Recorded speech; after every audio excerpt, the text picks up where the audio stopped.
নমস্কার বন্ধুরা, আপনাদের সবাইকে রেইন হেলথ কেয়ার ইউটিউব চ্যানেলে স্বাগত জানাই। আজকে আমার আলোচ্য বিষয় হলো জিরোডল পি ট্যাবলেটকে নিয়ে।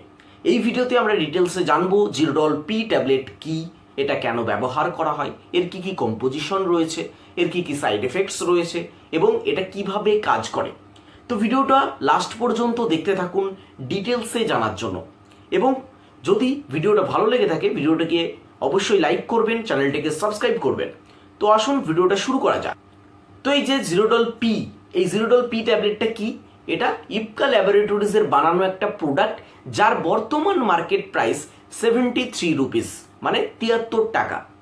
যদি এর কম্পোজিশনের কথায় আসি, এতে কম্পোজিশন রূপে থাকে অ্যাসিক্লোফেনাক 100 মিলিগ্রাম, প্যারাসিটামল 325 মিলিগ্রাম।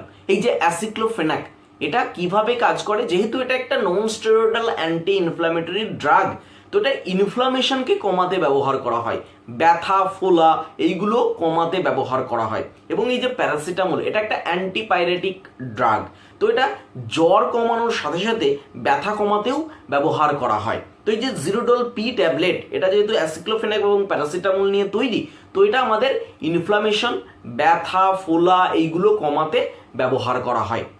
কোন কোন ক্ষেত্রে ব্যবহার করা হয়? রিউমাটয়েড আর্থারাইটিসের ক্ষেত্রে, অ্যাঙ্কাইলোসিং স্পন্ডালাইটিসের ক্ষেত্রে, অস্টিও আর্থারাইটিসের ক্ষেত্রে, মাসেল বা মাংসপেশির ব্যথার ক্ষেত্রে, মাজার ব্যথার ক্ষেত্রে, দাঁতের ব্যথার ক্ষেত্রে এবং কানের ব্যথা ও গলার ব্যথার ক্ষেত্রে এই জিরোডল পি ট্যাবলেট খুব ভালোভাবে কাজ করে। যদি এর ডোজের কথায় আসি, ডোজ সাধারণত ডক্টর যেভাবে প্রেসক্রাইব করে সেইভাবেই নিতে হয়।